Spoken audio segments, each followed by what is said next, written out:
lah kok anak ini kayak tidur gitu. Bahkan saya nyeletuk kepada dokter gitu, dok, anak saya kenapa nggak nangis? Gitu. Terus dokter ketawa setelah aku nanya bisa S2 atau enggak. Dokter ketawa, dokternya bilang anak ini bisa ke toilet sendiri saja, Bapak sudah bersyukur. Kalau kita bisa kasih hidup kita kasih. Kalau bisa kasih ginjal kita gantikan buat kamu gitu. Yang aku tuliskan channel akan sekolah sampai S2, S3. I write it down. Aku tulis, aku nggak peduli. Aku bilang gitu. Memang ini biar orang bilang aku gila nggak apa-apa. Hai pemirsa, sahabat saya yang akan berbagi cerita dari hati ke hati kali ini adalah pasangan selebritis yang sudah menikah selama 9 tahun dan dikaruniai 2 malaikat kecil pemberian Tuhan. Di mana anak sulungnya memiliki tantangan cerebral atrophy, di mana pahit dan manis kehidupan mereka telah mereka jalani dengan lapang dada.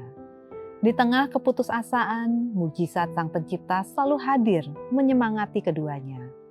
Perjalanan mereka mengajarkan arti dari unconditional love dan inilah mereka, Xavier Justin dan Tiffany Ori.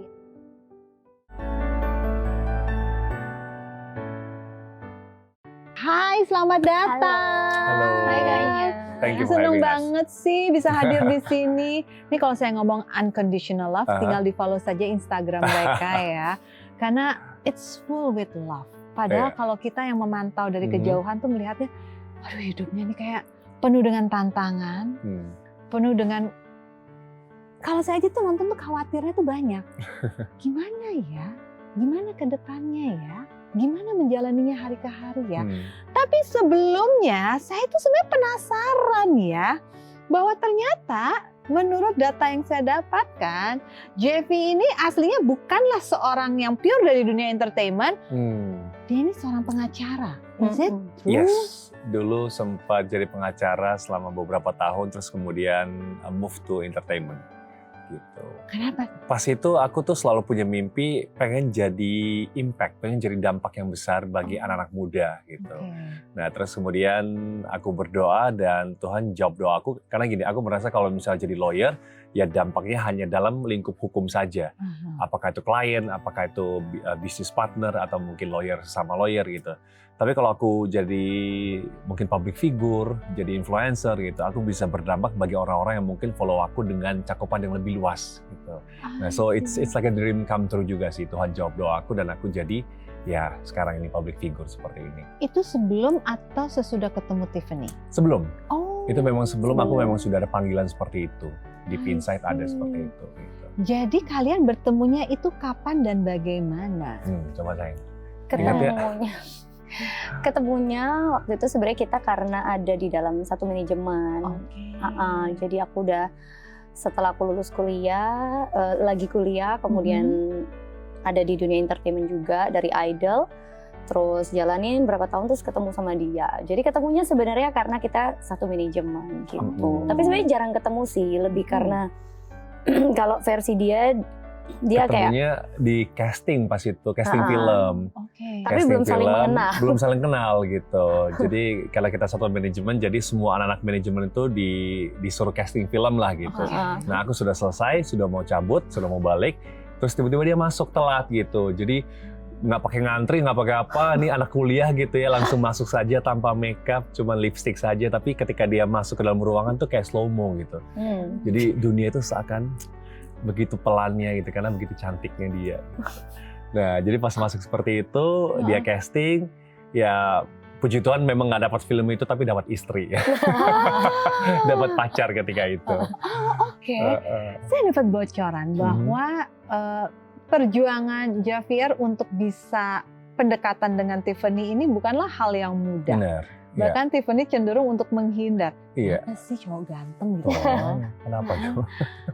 Kenapa ya? Karena pada saat itu kayaknya waktu itu aku juga lagi ada sama yang lain gitu kan pada saat dulu itu. Kemudian masih bersama dengan dia, jadi ya maksudnya dia mau deketin kan. Ya maksudnya aku ya reject lah begitu, reject dia. Tapi terus gimana? Terus kamu nungguin gitulah ya. Tapi yang aku dia suka kayak adalah pantau terus gitu lah. Yang aku suka adalah dia itu biasa kan kalau misalnya cewek kalau diajak kan, ya udah deh nggak apa-apa deh gitu ya. Maksudnya jalan sama cowok walaupun sudah punya pacar gitu. Tapi Tiffany nggak mau. Jadi dia bilang nggak sama sekali. Ya sudah, aku tunggu sampai dia putus baru tak deketin lagi. Gitu. Saya jadi kebayang. Sebentar ya. Ini momentum yang sangat seru nih kalau kita perhatikan detailnya ya. Jadi pertama kali Javier melihat Tiffany saat casting itu pun ya belum saling kenal. Belum saling kenal. Hanya tahu benar. ya ini satu manajemen. Yes. Terus udah ting ting ting ting gitu. Tapi Tiffany, sorry, saya sudah Benar. ada. Yes. Pertama kali ngajaknya adalah apakah di hari itu atau sempat nemu momentum gimana tuh? Sudah beberapa bulan setelah itu ya, Tanya? Pokoknya udah lama, lama. aku sudah sendiri, kemudian dia deketin. Ya udah baru maksudnya ngobrol-ngobrol. Waktu itu masih ngobrol-ngobrol, tapi dia seru, maksudnya ngajak ketemu, ayo ketemuan yuk apa segala macam. Cuma aku lagi pada saat itu nggak mau gitu, emang nggak mau lah gitu. Jadi enggak, aku maksudnya pakai berbagai macam alasan, ujian lah, lagi mau ujian, lagi belajar, lagi apa segala macam. Sampai akhirnya masa ujian itu beneran lewat. Nah dia udah selesai ujian kan gitu, udah boleh dong ketemu. Datanglah dia ke rumah. Tapi datang ke rumah dengan alamat yang sangat minim karena aku sebenarnya nggak expect dia untuk datang gitu. Aku pikir mungkin cuma pura-pura doang gitu. Jadi aku kasih alamatnya juga nggak lengkap, kayak semi-semi biar nyasar gitu. Tapi nggak lama kemudian dia datang dengan rapihnya. Ternyata nyampe juga ke rumah, jadi ya udah.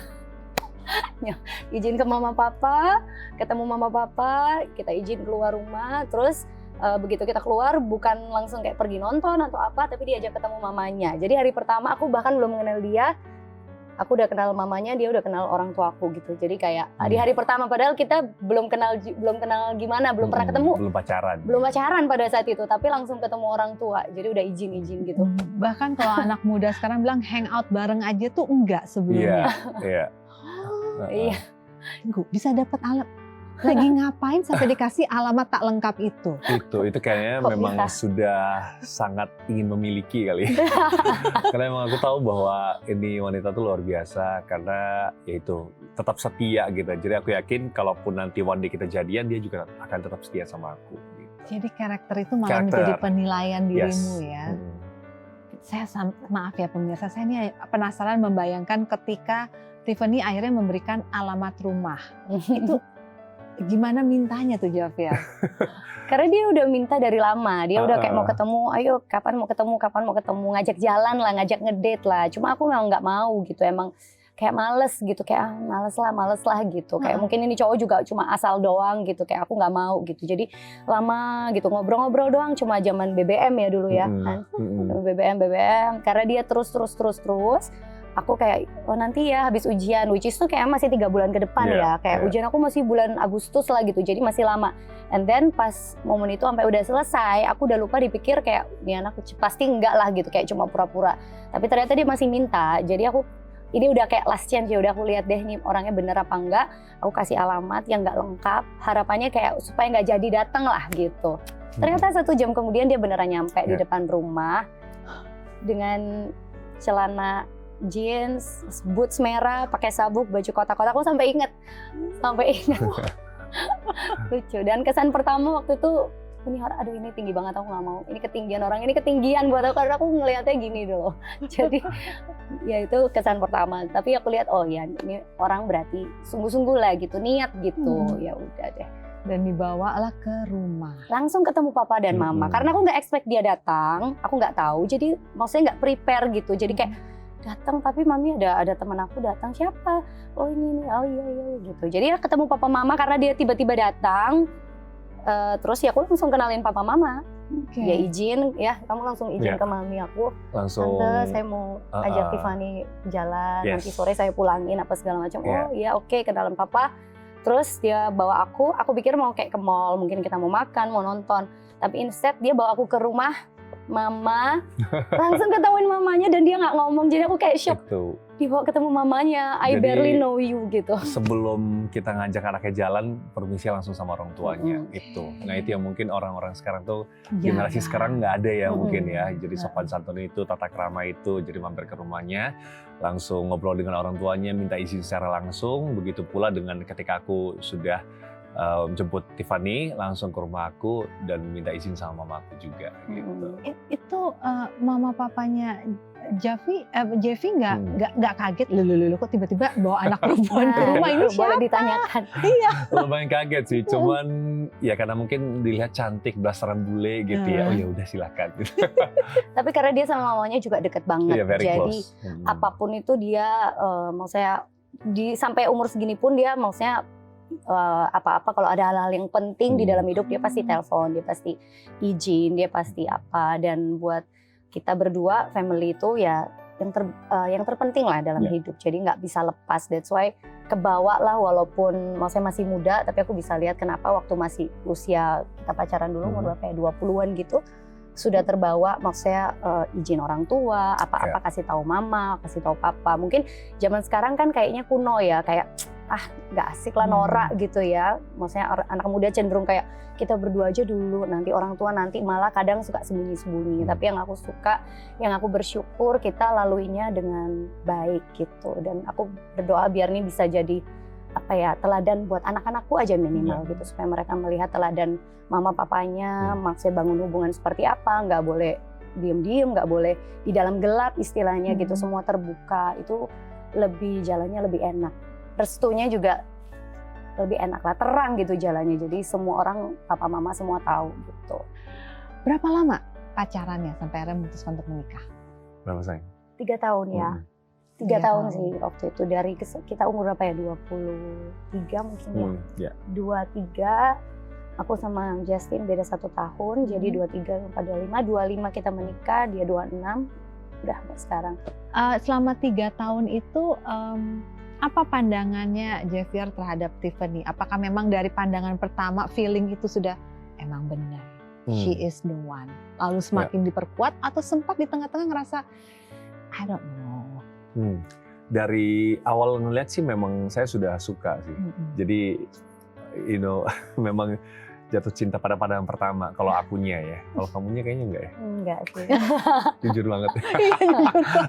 Kalau aku emang udah seneng gitu. Jadi dengan Tiffany, dan seiring dengan aku mengenal dia, memang karakternya luar biasa. Dan dia ketika pacaran, bahkan sampai sekarang ya, tapi pas pacaran tuh emang super nurut. Aku tuh orang yang lumayan dominan, keras kepala, karena memang aku dari Medan, jadi memang diajarkan pria itu harus kepala rumah tangga, mimpin, keputusan, yang final decision di pria harus provide, pria harus melindungi gitu. Jadi old school sekali gitu. Dan aku mencari pasangan istri yang sudah pasti bisa jaga anak-anak, bisa jadi pastinya juga teladan bagi anak-anak, bisa ngurus rumah, ngurus suami gitu. Tapi bagi aku, istri aku nggak perlu kerja, because I will provide for everything. Jadi kamu cukup di rumah, jaga aku, jaga anak. Kalau mau bekerja juga silakan, monggo, nggak apa-apa. Tapi nggak perlu sampai bekerja, karena I will make sure I provide for her. Nah, itu mindset yang aku bawa dalam pernikahan gitu. Nah, Tiffany juga puji Tuhan, kita sudah ngobrol dan dia dengan rela hati dia lepas juga untuk karirnya. Padahal kalau dibilang dulu dia jauh lebih terkenal dibanding saya. Dia fansnya jauh lebih banyak dibanding saya. Karena kan dia jebol ini ya, ajang pencarian bakat di bidang nyanyi. Jadi fansnya sudah banyak, sedangkan saya anak kemarin sore yang baru mau menjadi presenter gitu. Jadi tapi dia rela untuk melepas karirnya kan karena keluarga. Dari sisimu bagaimana? Kalau waktu itu aku ngelihat Justin, lebih ke aku melihat sosok orang yang bisa ngayomi gitu kali ya. Jadi aku selalu bilang sama dia waktu pas pacaran itu, memang aku tuh merasa nyaman sama dia. Dia orangnya sangat perhatian gitu ya. Walaupun ini klise ya, namanya anak muda kan biasanya buta gitu ya. Buta gitu, semuanya terlihat indah. Tapi yang aku rasakan dulu memang dia nih orangnya sangat perhatian. Kemudian dia sangat cinta keluarganya. Sangat cinta keluarganya. Maksudnya aku jarang pada saat itu ngelihat anak muda di usia 20-an itu biasanya udah nggak betah di rumah gitu, maunya keluyuran, maunya main, mamanya harus nyariin gitu kan, kamu di mana kok nggak pulang. Nah, Justin beda, Justin dia kabarin, mami aku masih ini ya, nanti di tengah-tengah kita lagi nyetir kemana, dia bisa call maminya, hanya untuk mami udah makan, oh ya udah ya nanti aku telepon lagi, hanya bisa untuk kayak small talk yang sebenarnya nggak terlalu penting gitu, hanya untuk ya udah mami nanti ya udahlah kamu sana dulu. Oh ya udah ya Mi, ya bye bye gitu, udah gitu. Jadi aku ngelihat bahwa orang ini tuh sangat cinta keluarga. Jadi papanya kebetulan waktu itu papa udah pergi di usia berapa sayang? 15 tahun. 15 tahun. Jadi papa udah meninggal. Jadi single mother. Tinggal dia, adiknya dan juga mamanya. Jadi bertiga. Jadi mereka tuh gini. Kompak. Erat banget, sangat erat bahkan sampai sekarang gitu. Makanya yang aku lihat dari sana, dan ini adalah salah satu karakter yang aku mau memang gitu, which is a family man yang cinta keluarga, yang cinta mama, cinta orang tua, dan sama saudara itu juga nggak ada hati untuk menyakiti. Kan ada siblings yang berantem atau kayak nggak kompak atau cekcok, ini enggak. Dan itu terbukti sampai sekarang juga mereka walaupun cuma berdua tapi begitu erat gitu. Jadi itu yang aku lihat sih, makanya aku bilang ini sosok yang aku butuhkan. Karena aku juga orang bukan orang yang kayak mau memimpin, mau apa gitu, enggak. Aku orangnya suka suka ada di bawah kepemimpinan yang aku tahu itu benar. Jadi aku tinggal ngikut gitu. Jadi ya sebenarnya pas gitu. Ini saya coba men-flashback. Awal-awal kita berkenalan dengan Tiffany itu berarti udah menikah dong? Udah menikah kan? Udah menikah. Berarti kan sempat aktif kembali nih di dunia hiburan. What happened aya naon teh? Kenapa jadi kembali lagi? Iya, jadi waktu itu sebenarnya setelah, jadi awalnya menikah, kemudian Justin ini suka anak kecil, jadi memang sudah nggak mau nunda lah gitu. Dan puji Tuhan, Tuhan kasihnya juga cepet waktu itu 3 bulan. Aku 3 bulan, aku hamil anak pertama. Kemudian di situ Justin udah bilang untuk kamu nggak perlu kerja, it's okay gitu cukup. Aku bilang ya oke, biar fokus ke anak karena dia maunya gitu. Aku bilang oke. Dan udah aku lepaskan pekerjaan aku di usia aku hamil berapa bulan ya sayang? 4 bulan kayaknya ya. Sebelum dipecat, sebelum dilepaskan dari program terakhir pada saat itu aku yang mengundurkan diri gitu. Jadi udah oke, itulah, kemudian fokus ngurus anak dan memang Tuhan sudah atur semua ya, dan memang kebetulan kan Shanuel waktu itu punya kondisi yang spesial, jadi memang sudah seharusnya aku meninggalkan dan fokus ngurus anak. Dari situ udah aku tinggalkan, tidak kepikiran, fokus, happy, enjoy. Kemudian sempat pikir balik lagi lucu nih, kayaknya boleh nih gitu kan.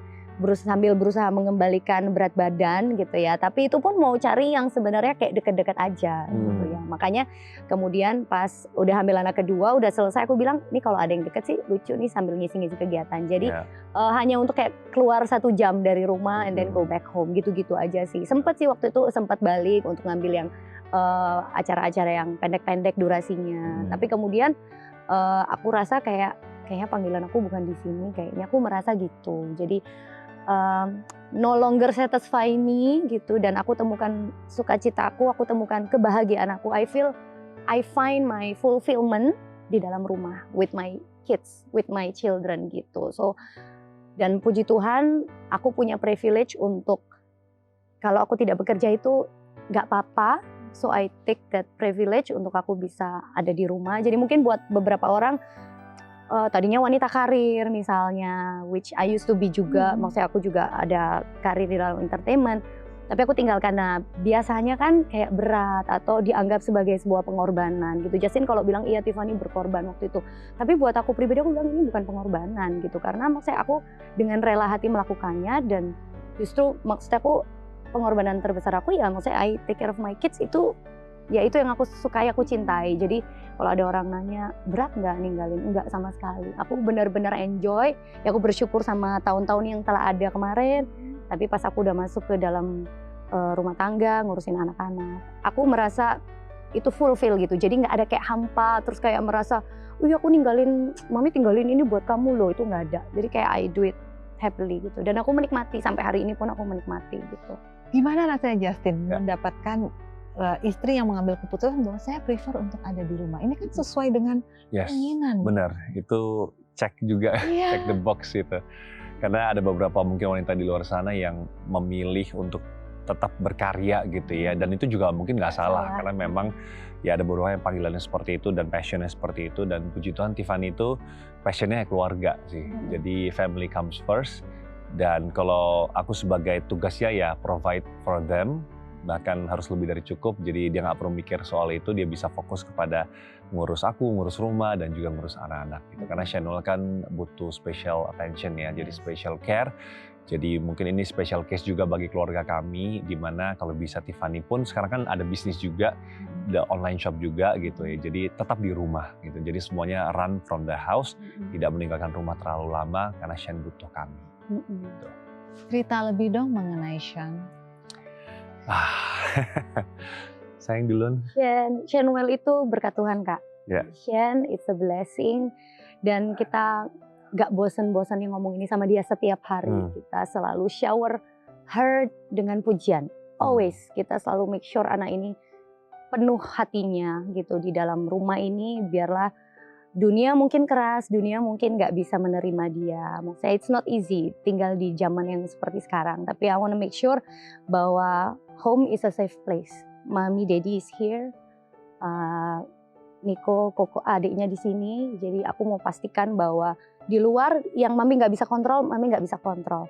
Tapi what I can control, I will give it to you gitu. Aku mau kasih. Jadi dia penuh dengan pujian, penuh dengan kasih sayang, penuh dengan cinta, penuh dengan perhatian. Apapun yang dibutuhkan, kita beri sebisa mungkin gitu. Kalau sebagai orang tua, kayaknya juga pasti bisa bilang kayak, kalau kita bisa kasih hidup kita ganti. Kalau bisa aku aja.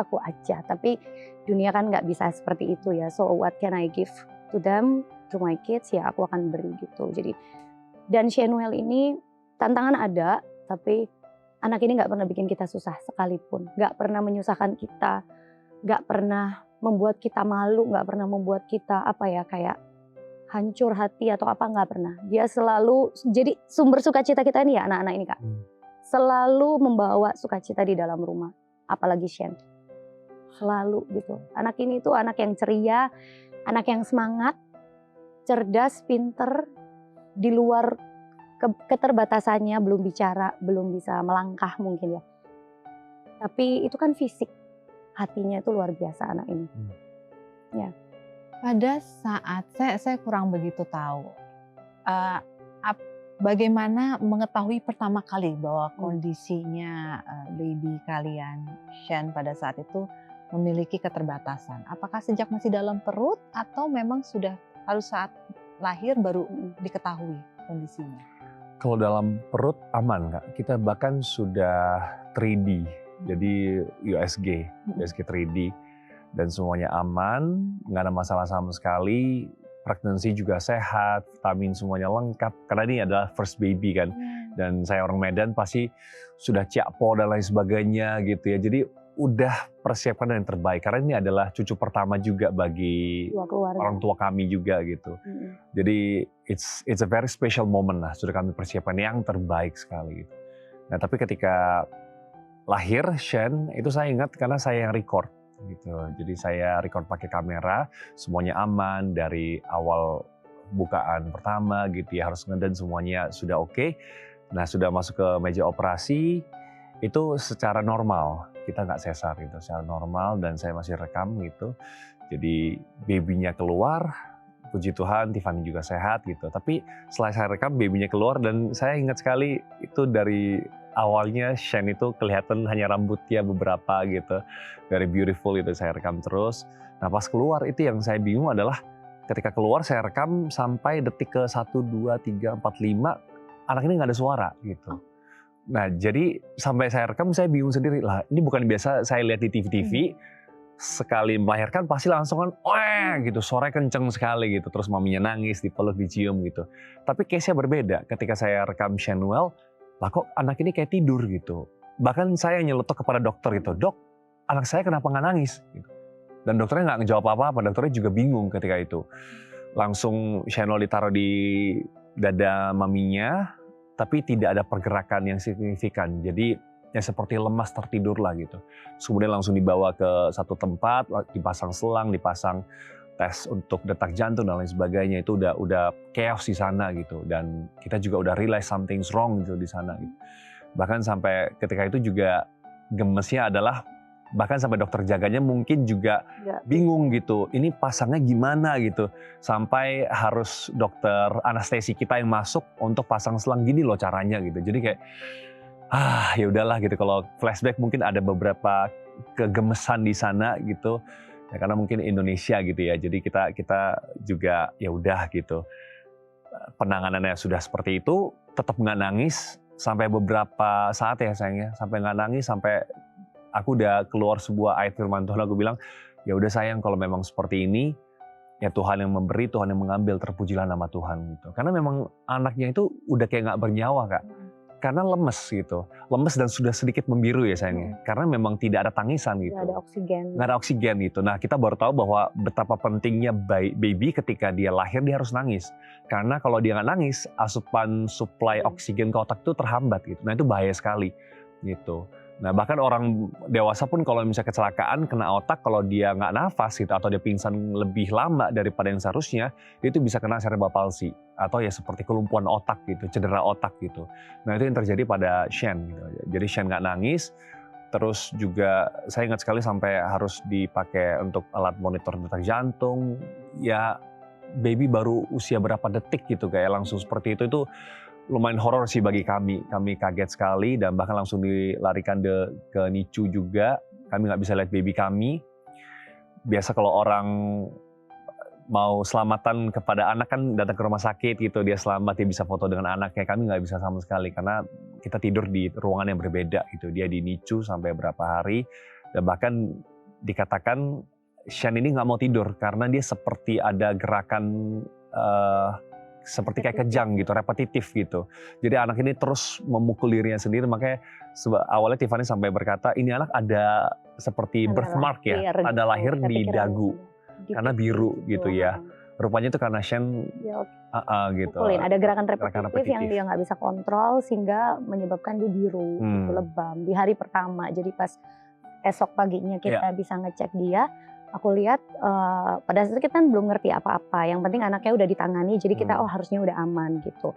Jadi pas kita lihat anak ini dalam kondisi yang tidak bisa tenang, tidak bisa kayak tidur. ada gerakan-gerakan yang kayak repetitif begitu yang pas aku lihat, oh ternyata ini bekas dia pukulin sendiri. Jadi ada biru yang lumayan gede karena dia terus pukul pipnya pak untuk sepanjang waktu. Jadi akhirnya setelah 1 hari akhirnya diputuskan untuk kasih anestesi obat tenang ya. Karena nggak bisa tidur. Jadi kebalikan ketika lahir terdiam, kemudian nggak berapa jam dia sadar, tapi begitu dia sadar dia melakukan gerakan yang kayak ya mungkin kita sekarang tahu itu mungkin kayak kejang gitu pada saat usia sehari ya. Gitu. Jadi akhirnya dikasih obat tidur.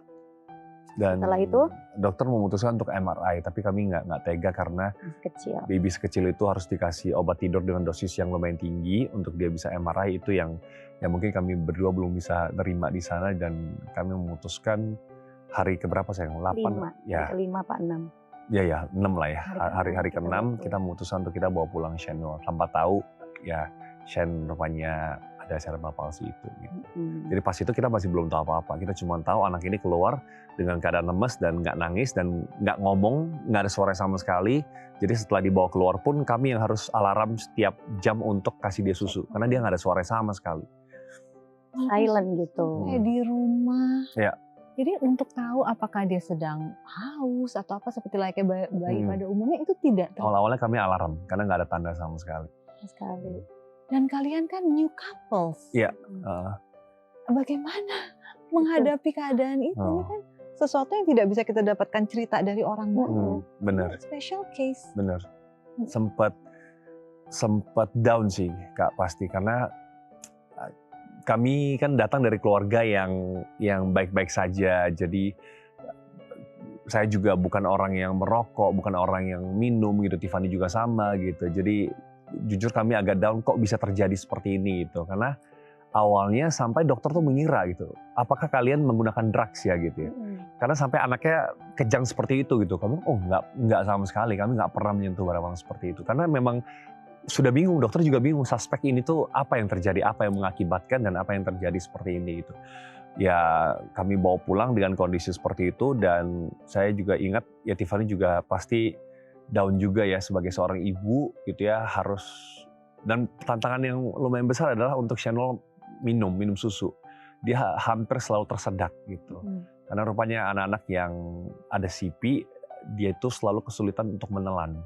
refleks menelannya itu kurang gitu Kak. Jadi bayangkan baby yang biasa mungkin minum rakus gitu ya, ini enggak, ini suap demi suap, kadang dia kesedak keluar lagi semuanya, kita harus suapin lagi terus menerus, kadang udah suapin udah capek, udah harus makan lagi gitu yang selanjutnya gitu. Jadi ya awal-awalnya memang nggak mudah bagi kami berdua.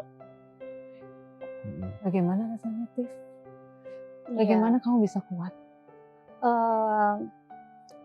Ya waktu awal-awal tuh memang berat gitu, karena kita nggak ngerti gimana cara handle-nya. Kayak tadi Kak Anya bilang tuh, kita new couple yang nggak dibekali dengan apapun, yang nggak mengerti tentang mengurus anak gitu ya. Jadi memang challenge-nya cukup tantangan lah gitu buat kita pada saat itu. Jadi dia nggak ada suara, jadi itu membuat kita tidak bisa meninggalkan dia sama sekali. Benar-benar harus 24 hour gitu. Biasanya ada juga kan parents yang mungkin separate room di usia tertentu gitu. Kita nggak bisa, bahkan sampai detik ini pun kita masih menjaga Shane di kamar yang sama. Memang beda tempat tidur, tapi kita ada dalam satu kamar yang sama karena Shane ini malam itu suka kayak apa ya, kayak out of breath, apa ya bahasanya ya sayang?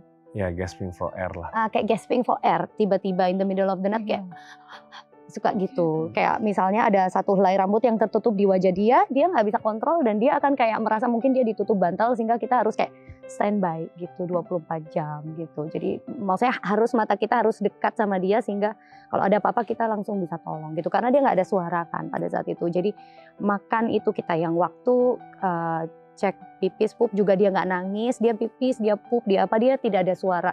Dan itu berlangsung 40 hari ya kurang lebih ya.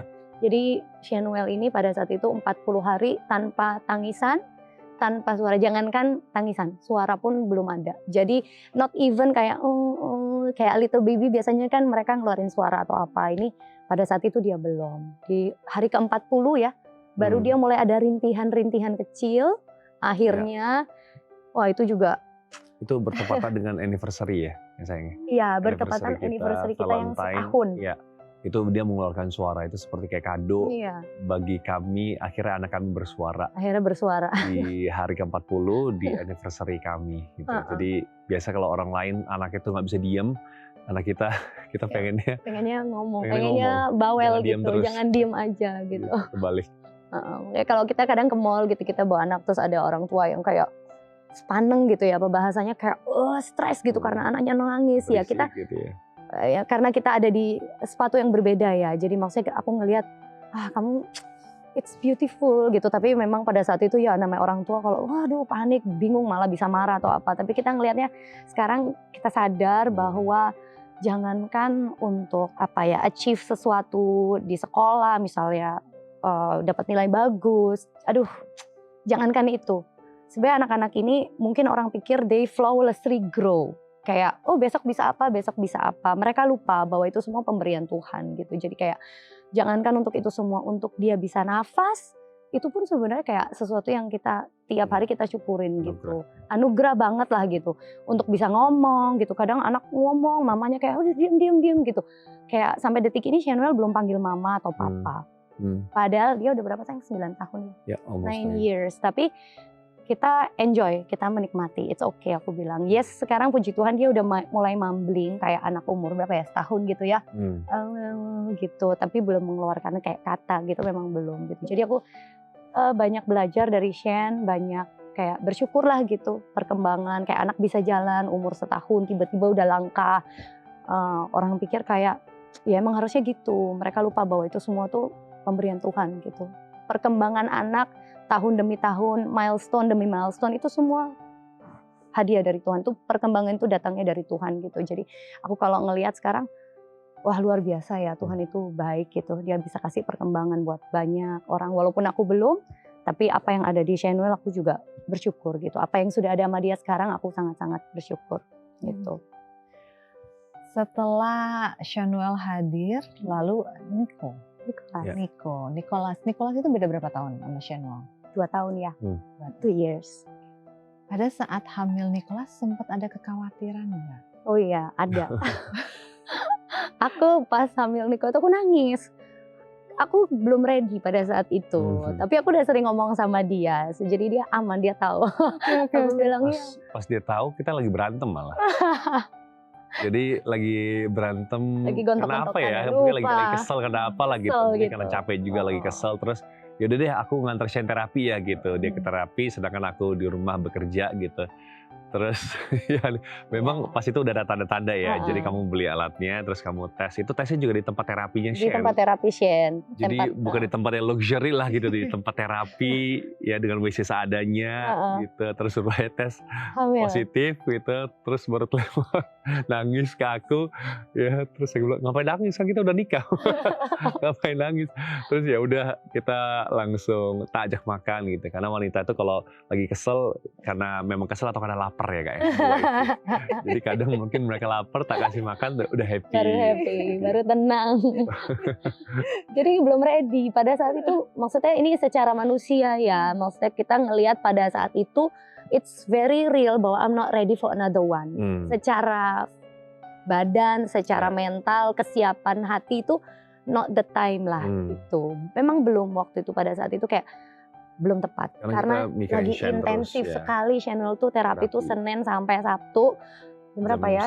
Jam 9 pagi sampai jam 5-6 sore. Jadi dia makan di situ, mandi di situ, ganti baju di situ, makan pagi, siang, sore di situ, baru pulang. Karena begitu intensifnya terapi fisik. Dari umur berapa sayang? Setahun ya? Sebelum setahun. 8-9 bulan kita udah bawa dia terapi. Fisioterapi, dia oral motorik, semuanya tuh. Lagi kita kejar lah gitu terapi-terapinya untuk perkembangan dia kan gitu. Jadi pada saat itu lagi benar-benar tiap hari hidup aku di tempat terapi. Tiap hari. Jadi dia pergi kerja, kita ketemu pagi, bye-bye. Aku bawa Shane tempat terapi. Nyetir sendiri apa segala macam, ngurus sendiri dari pagi, siang, sore, malam. Nah itu juga kalau aku bayangin lagi, aku kayak ini anak, she's the strongest gitu. Kadang kalau kita lemah kita bilang kayak Shane aja kuat gitu. Dia aja kuat, dia aja nggak menyerah gitu. Kayak kita nggak boleh nyerah lah gitu. Makanya aku bilang anak ini tuh ya the reason lah. Anak ini tuh she's the reason kenapa kita ada di posisi kita sekarang, apa semua gitu. Jadi it's not easy. Makanya waktu itu aku sempat panik. Jadi bukan panik kayak nggak bersyukur, bukan. Tapi kayak Shanuel gimana? Lebih ke situ aja gitu. Dan aku waktu itu merasa kayak aku nih nggak, aduh Shane kok kayaknya tidak bertanggung jawab sama Shane rasanya pada saat itu. Kayak kan lagi fokus terapi lagi apa gitu. Tapi ternyata ya itu manusia. Ya Tuhan sudah beri ya itu udah yang terbaik gitu. Dan setelah kita jalanin baru kita sadar this is perfect gitu. Ya ini yang aku cari memang. She need someone, dia butuh adiknya butuh cecenya. Jadi kayak malah klop banget. Malah kayak udah kayak man for each other, udah kayak twin, mereka udah kayak anak kembar. Lucu banget. Mereka kayak unseparable banget. Bener-bener kayak made for each other lah gitu. Bagaimana menceritakan keadaan Shanuel kepada Nicholas? Dan yang mungkin ini kan bukan suatu keadaan yang banyak dia bisa contoh dari luar, berbeda. Bagaimana ngasih pemahaman, bagaimana kasih pengertian, penjelasan mengenai keadaan Shanuel, bagaimana? Karena memang dari kecil awalnya dia nggak ngerti, awalnya dia sempat bingung kenapa Cece nggak bisa play sama Nicholas kayak yang lain. Terus dia kadang suka ngambek karena dia seperti dia boboy gitu. Boboy pengen main sama Cece, pengen berantem, pengen lari-larian, pengen apa gitu. Kok Cece nggak bisa gitu ya. It breaks our heart juga sih ya untuk harus jelasin ke Nicholas bahwa ya kita jelasin pelan-pelan Cece ini memang spesial gitu. Tapi one of your reason kenapa Nicholas ada juga ya karena untuk jaga Shane juga, untuk jaga Cece juga. Jadi dari kecil Nicholas sudah harus ambil bagian untuk bisa sama-sama jaga Cece.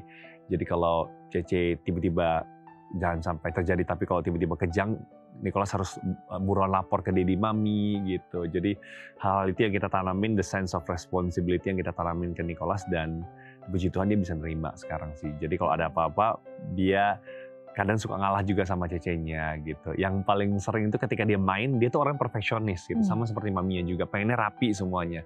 Jadi kalau dia lagi main contoh mobil-mobilan atau main airport, atau Udah kereta diatur gitu ya. Udah diatur dengan sedemikian rupa, tiba-tiba Chanel datang terus dia acak-acak sama Cece-nya. Diambil gitu. Karena Cece itu belum bisa kontrol. Contoh dia mau ngambil gelas, kadang kemana gitu ngambilannya gitu. Nah kadang mengacaukan itu, dia kadang suka kesel Nicholas itu. Cuman kayak dia kadang nangis sendiri aja gitu. Dia bilang Cece no gitu. Cuman kita bisa melihat bahwa anak ini dewasa gitu, melebihi umurnya karena ya Chanel. Bahkan dari postingan-postingan yang lihat dari Tiffany, bagaimana Nicholas itu memiliki satu kebiasaan, pokoknya sebelum dia meninggalkan rumah pagi-pagi dia akan cari Cece-nya, dicium. Iya. Satu keakraban yang ya mungkin ada siblings yang seperti itu, tapi kan banyak juga siblings yang berbeda, malah agak susah, ada jealousy atau apa.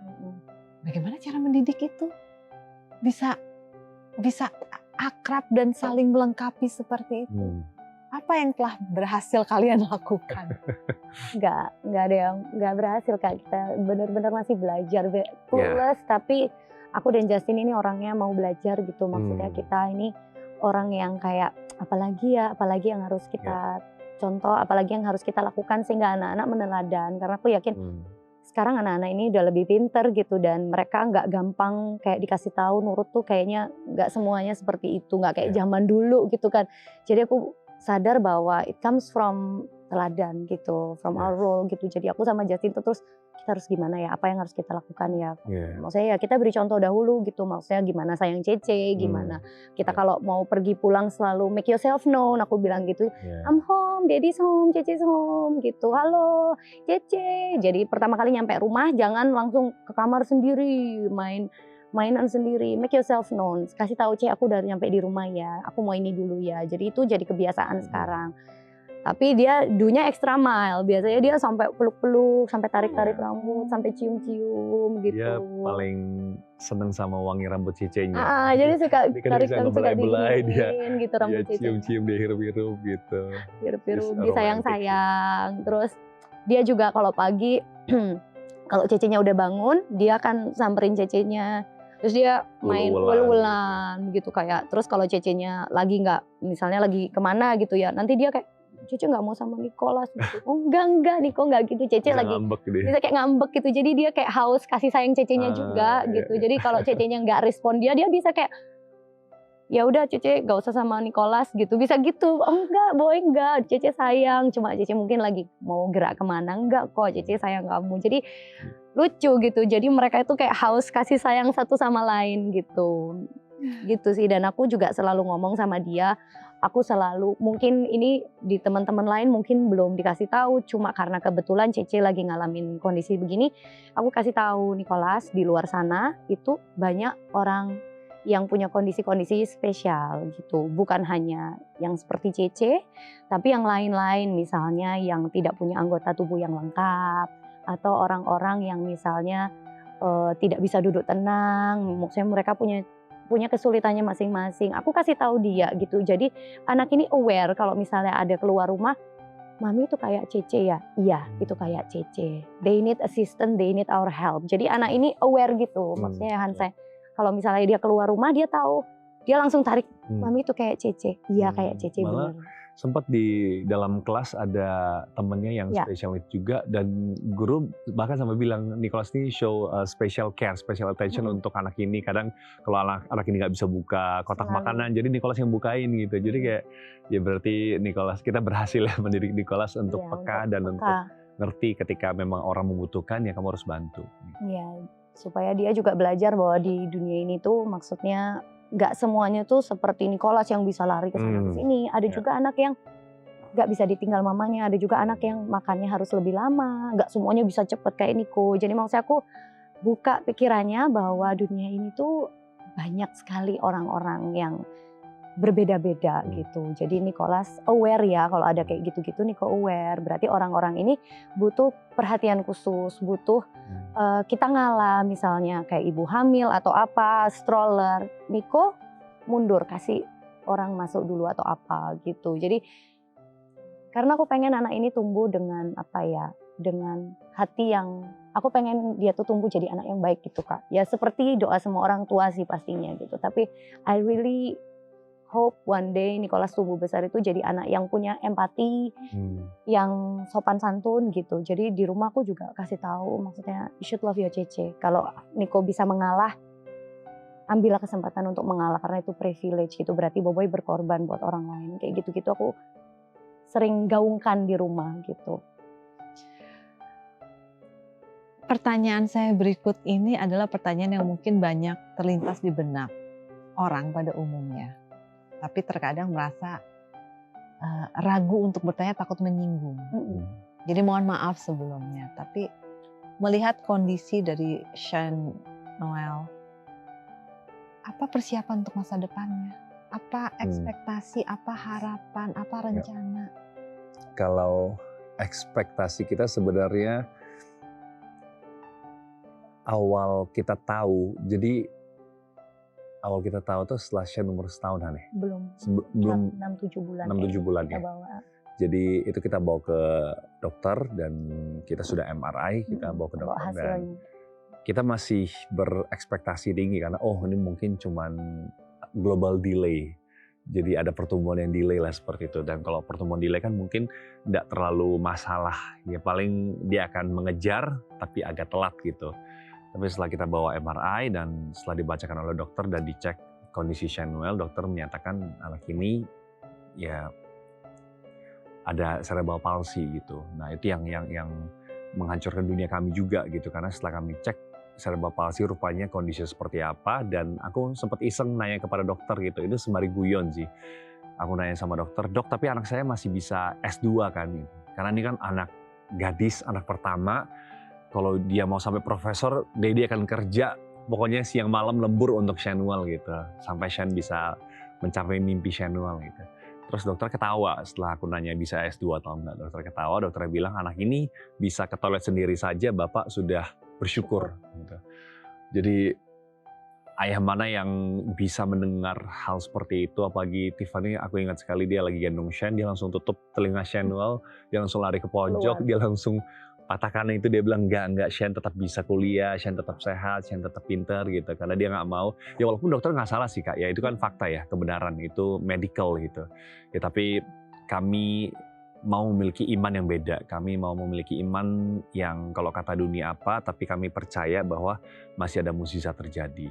Tapi jujur sebagai manusia dan orang tua yang masih baru ya kami kaget dan down sekali. Jadi ekspektasi kami dipatahkan hari itu di mana Shane mengidap cerebral palsy, dan bukan cuma itu, di tahun keberapa juga akhirnya dia kejang.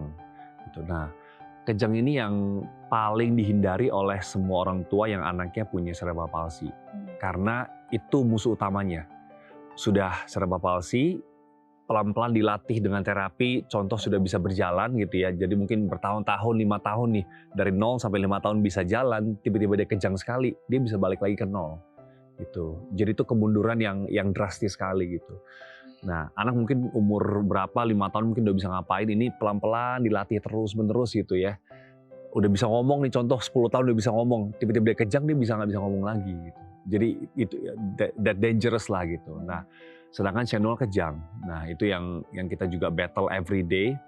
Bahkan sampai sekarang kita battle untuk dia harus minum obat pagi, obat malam setiap hari selama 2 tahun. 2 tahun harus full bebas kejang. Kalau dalam setahun setengah kejang, ulang lagi 2 tahun Kak. Nah, terus menerus gitu. Ini sudah hampir tahun kelima ya Shane mengkonsumsi obat kejang tiap hari pagi malam dengan dosis yang lumayan lah. Dan kalau kejang lagi dosis ditambah lagi gitu. Jadi ulang lagi dari nol, harus cek ginjal lagi, karena bayangkan minum obat terus-menerus, obat kimia pagi malam gitu. Orang dewasa aja kita nggak boleh minum vitamin tiap hari kan, karena efek ke ginjal gitu. Jadi Shane Noel rutin check up darah, check up ginjal untuk itu. Jadi kalau mau dibilang susah ya sudah pasti ini susah, tapi kami bersyukur sih kami punya satu sama lain. Jadi itu yang sedikit menguatkan kami. Dan tadi juga pertanyaannya untuk ekspektasi ke depannya dan apa yang sudah aku persiapkan. Aku jadi orang yang sekarang jadi lebih rajin bekerja ya. Karena aku mau ketika aku nggak ada, Shane bisa hidupnya itu bisa enak Kak. Gitu. Jadi ini mungkin sentimental reason juga ya, karena kita nggak bisa nggak, karena mungkin kita nggak bisa ngerubah Shane ya, kita nggak bisa, karena gini, dokter juga berkata there's no magic pill, jadi kamu punya uang berapa T pun kamu nggak bisa beli obat penawarnya gitu. Ya mungkin beda dengan penyakit lain yang mungkin kritis, tapi asal kita ada duit, bisa disembuhkan, bisa operasi. Nah, Shani nggak bisa. Jadi mau kita sekaya apapun, ya nggak ada obat penawarnya gitu. Ya kamu tetap harus terapi pelan-pelan dan berharap nggak kejang.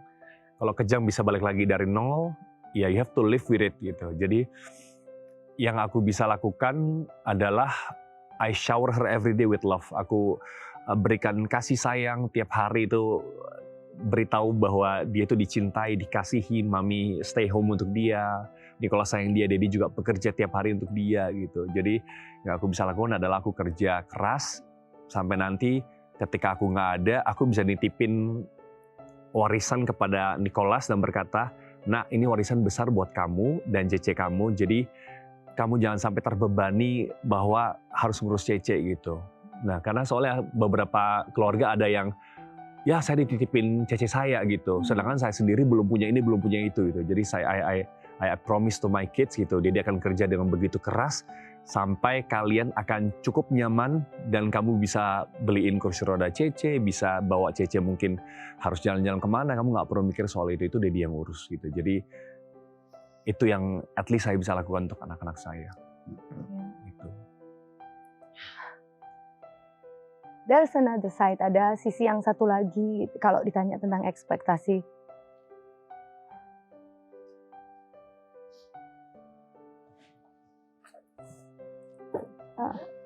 Tentang Shane.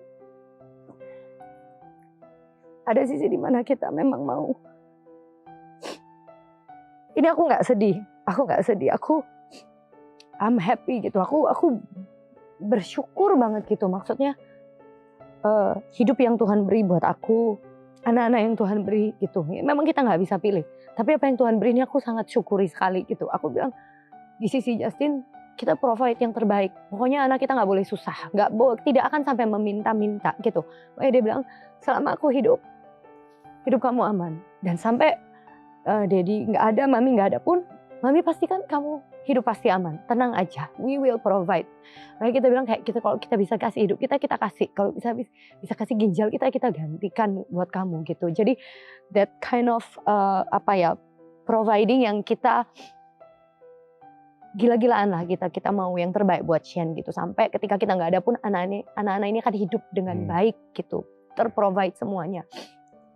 Tapi di sisi yang satu lagi, aku selalu bilang sama Justin gitu, dunia memang berkata tidak bisa, tapi kita punya Tuhan yang bisa melakukan segala sesuatu gitu ya. Dan Tuhan itu menjadi yang terutama di dalam hidup kita, yang menjadikan kita kuat sampai hari ini ya Tuhan, nggak ada yang lain Kak. Tidak mencoba sok rohani, enggak. Tapi memang cuma Tuhan doang alasannya kita bisa ada sampai di titik sekarang, kita belajar banyak gitu. Dan aku punya satu buku. Aku bilang, Tuhan berikan aku karunia iman. Karena aku mau punya iman, sampai aku mati aku mau beriman Shane ini sembuh. Aku bilang gitu, karena tidak mudah memang gitu.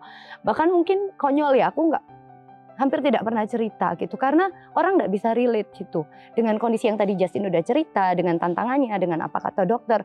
I still have a book yang aku tuliskan, Shane akan sekolah sampai S2, S3. I write it down. Aku tulis, aku nggak peduli, aku bilang gitu. Memang ini biar orang bilang aku gila nggak apa-apa. Tapi aku percaya kalau Tuhan tuh sanggup. Makanya aku tulis, aku bilang mimpi itu kan gratis ya Kak. Kita mimpi gratis. So I write it down. Aku bilang, Mami percaya Shanuel akan sekolah tinggi. Mami percaya Shanuel bisa nyetir mobil. Mami percaya Shanuel bisa naik sepeda. Mami percaya Shanuel akan pinter bahasa Mandarin, pinter bahasa Inggris. Shanuel akan menyanyi. Suaramu merdu, kamu bisa main piano. I write everything yang dunia bilang nggak bisa. I write it down. And I still have the book gitu. Aku akan berikan sama dia. Aku nggak tahu apa yang akan terjadi. Aku percaya Tuhan itu baik. Apapun yang Tuhan beri buat Shanuel itu baik. Aku percaya dia akan sembuh. Tapi kalaupun tidak sembuh, aku tetap akan cinta Tuhan. Aku tidak akan meninggalkan Tuhan, dan Tuhan tetap, keadaan Shane baik atau tidak baik, Tuhan itu tetap baik. Jadi there's two side, di mana kita prepare but we still believe gitu. Sampai kapanpun kita percaya Shanuel pasti akan sembuh gitu. Karena aku percaya bahwa Tuhan itu mati bagi kita, menebus dosa kita, menyembuhkan kita, dan sakit penyakit Shanuel itu sudah sembuh gitu. Makanya aku bilang sama Shen gak usah takut, Shen pasti sembuh. Kadang Niko suka nanya, sometimes kapan sembuhnya? Kapan sembuh kok lama gitu. Oh itu rasanya berat sekali. Kayak aku bilang, iya memang kita sometimes we have to wait Niko. Memang iya, kadang memang tidak mudah. Tapi don't lose hope ya. Jangan hilang iman, jangan hilang semangat gitu ya. Kita terus berdoa. Tapi kapan? Gak ada yang tahu kapan. Tapi kita bisa isi waktu menunggu ini dengan positif. Kita bisa mengisi waktunya Tuhan ini dengan hal-hal yang baik ya. Kita tetap cintain Cece, kita tetap sayangi Cece, kita tetap bawa Cece terapi. Just do our best gitu. Tapi jangan kehilangan iman gitu. Walaupun Boboy harus berdoa sampai Boboy dewasa pun, sampai Mami Dedi rambut putih pun, don't lose hope. Aku bilang kok sama dia, aku janji gitu sampai aku mati pun, kalau orang tanya, Shanuel bakal, yes, I believe she will. Either in my lifetime, apakah aku masih diberi kesempatan untuk melihat, ataupun one day ketika aku udah nggak ada sama Justin, dia sembuh, atau bahkan di dunia ini dia nggak sembuh. Nanti ketika dia pulang ke surga, dia akan punya tubuh yang sehat gitu. Jadi aku, I learn untuk tidak kehilangan iman bahwa ini anak akan sembuh dan akan hidup dengan baik gitu, dengan sehat lah gitu. Bagaimana sih bisa menjadi seperti itu di era begitu mudahnya zaman sekarang pasangan itu untuk melepaskan komitmen. Bahkan yang saat dilihat persoalan rumah tangganya tuh, ya mungkin kalau kita sebagai orang luar melihatnya hal yang umum, hal yang biasa, bukan sesuatu yang akan tidak dapat terselesaikan seperti apa yang sedang kalian hadapi saat ini. Tapi kalian bisa seperti ini, apa kuncinya? Yang ada di benak kalian. Kita percaya bahwa salah satu warisan yang terpenting buat anak-anak itu a happy family. Happy marriage. Happy marriage itu warisan yang kita mau tinggalkan selain daripada misalnya kayak uang, mungkin yang bentuknya harta begitu ya, itu kita perjuangkan, kita berusaha gitu ya. Tapi yang terlebih penting daripada itu ternyata a happy marriage gitu. A happy marriage di mana anak-anak ini tidak ada kekosongan dalam hidupnya semasa anak-anak gitu. Dia bisa melihat sosok papanya, mamanya, adiknya, cecenya as a family gitu. Memang pasti di dalamnya nggak sempurna, ada struggle-nya. But as long as we are together, aku percaya anak-anak ini juga akan menjadi anak-anak yang hatinya nggak kosong gitu. So ketika mereka beranjak dewasa, a happy marriage ini akan jadi apa ya, kayak jadi basic untuk mereka itu hidup dengan karakter yang baik, dengan nilai-nilai yang baik gitu. Ya, semuanya kan diawali dari rumah. Everything start at home gitu.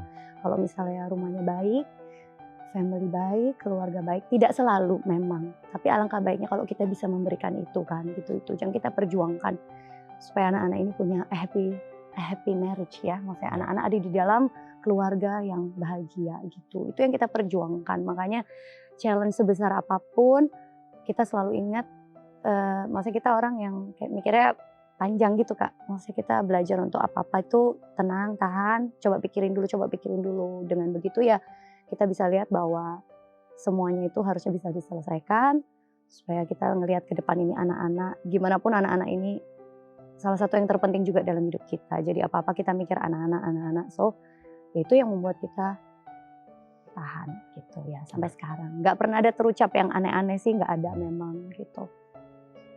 Pernah berantem parah nggak sih kalian berdua?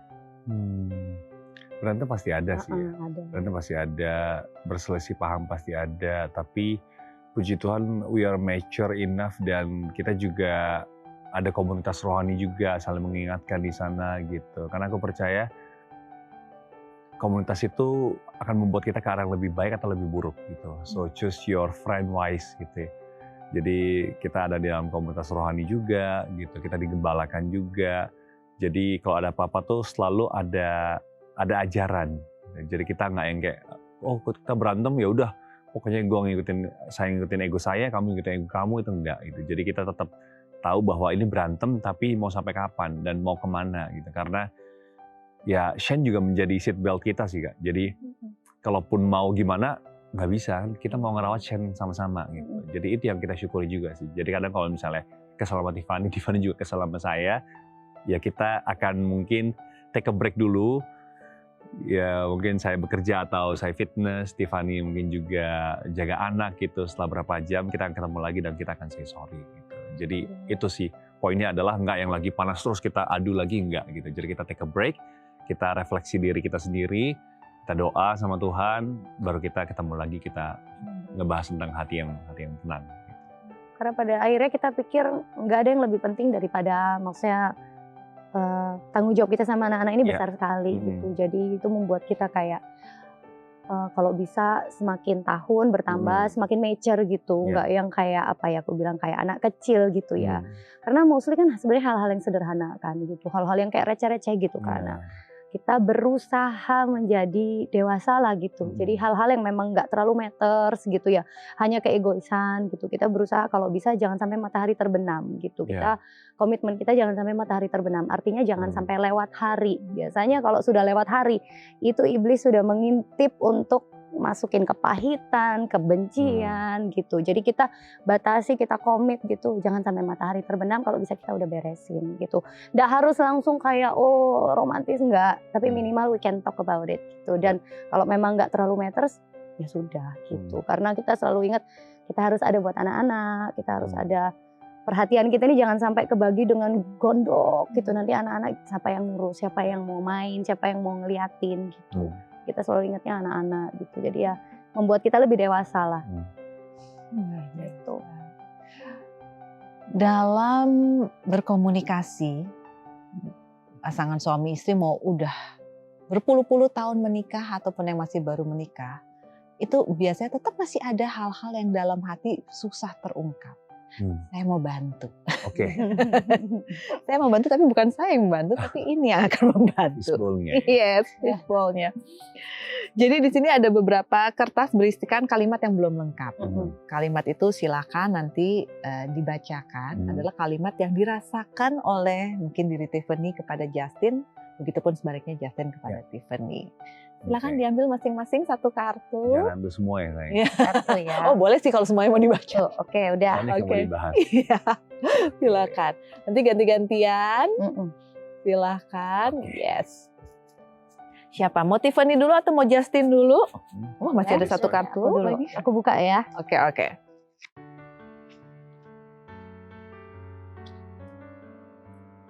Sosok Bahasa kamu. Mandarin ya. Sosok kamu untuk aku seperti ini aku yang harus ngisi buat dia gitu ya. Sosok kamu untuk aku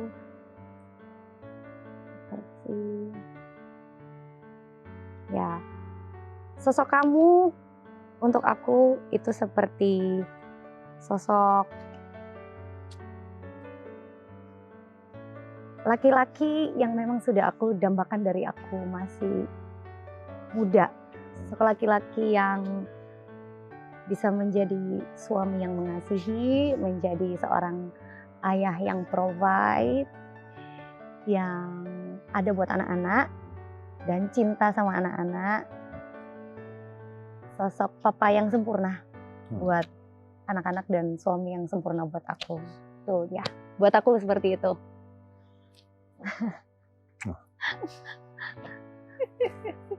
Gantian berarti Kak? Gantian. Aku ya.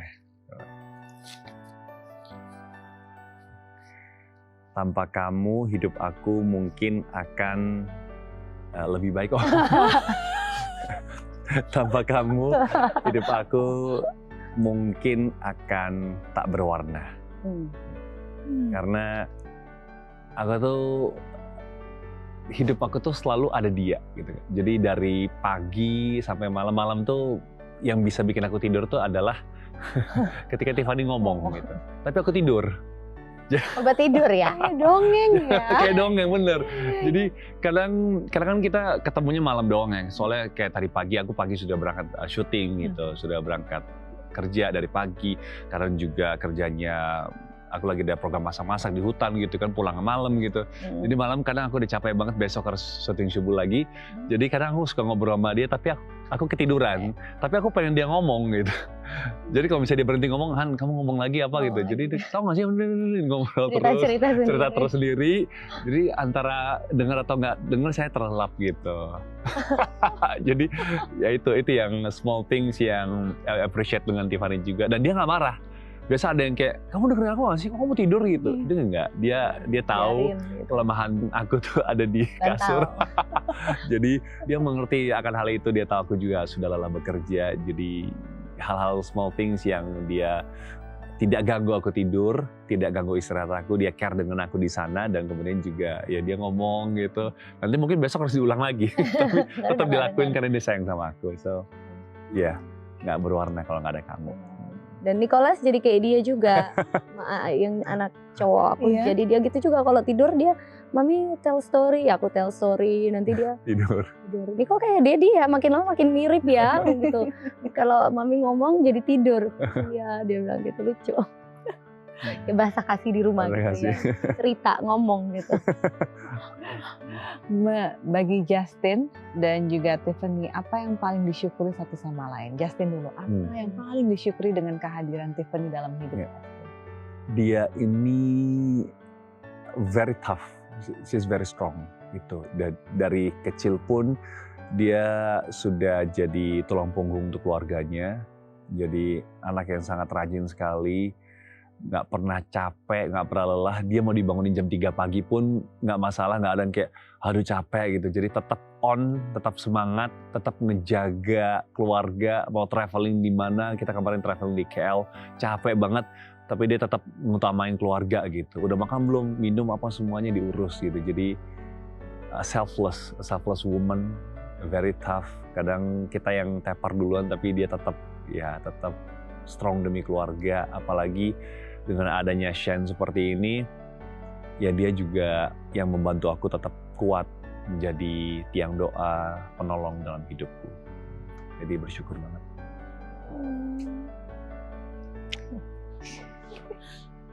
Kalau di mata Tiffany, apa yang disyukuri dari Justin? Kalau satu yang aku syukuri adalah Justin ini seorang laki-laki yang bertanggung jawab. Dia bertanggung jawab sebagai seorang suami buat aku.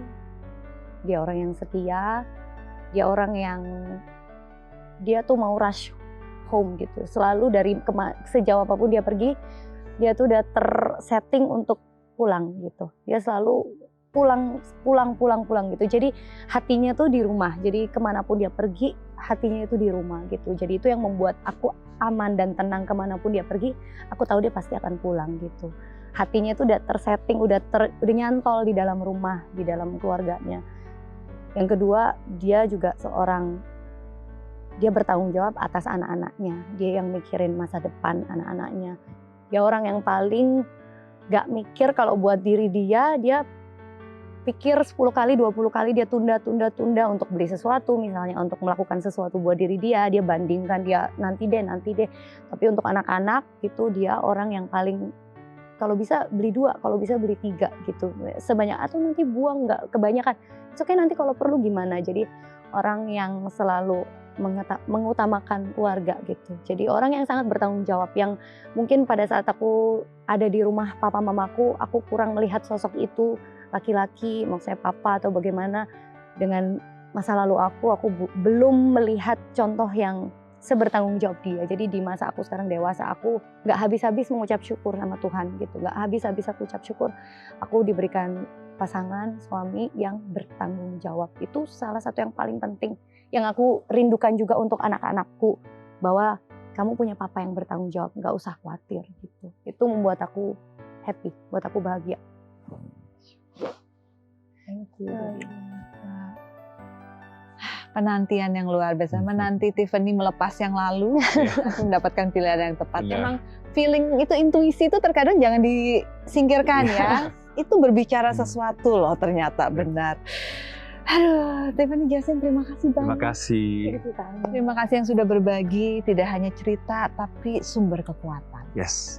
Karena memang di sini ya pemirsa, kita sepakat Tiffany dan Justin memberikan contoh nyata di depan mata kita bahwa ya memang hidup walaupun dilihat kesannya kayak sempurna sekali, ketemu pasangan sesuai dengan checklist dari list kita, sama-sama lalu di tengah jalan ketemu satu tantangan dalam hidup, tapi bukan berarti langsung menyatakan dunia ini sudah rusak berantakan. No, ini tandanya kita dipercaya oleh Yang Maha Kuasa untuk mendapatkan satu bentuk kehidupan yang lebih penuh anugerahnya. Hanya perlu perjuangan dengan ekstra saja. Terima kasih sudah menghadirkan contoh itu kepada kami semua di sini. Dan terima kasih pemirsa untuk kebersamaannya. Semoga apa yang kami hadirkan memberikan inspirasi bagi Anda, memberikan kedamaian dalam diri Anda, dan meningkatkan kebaikan dalam hidup Anda. Saya Nyedina pamit, sampai jumpa.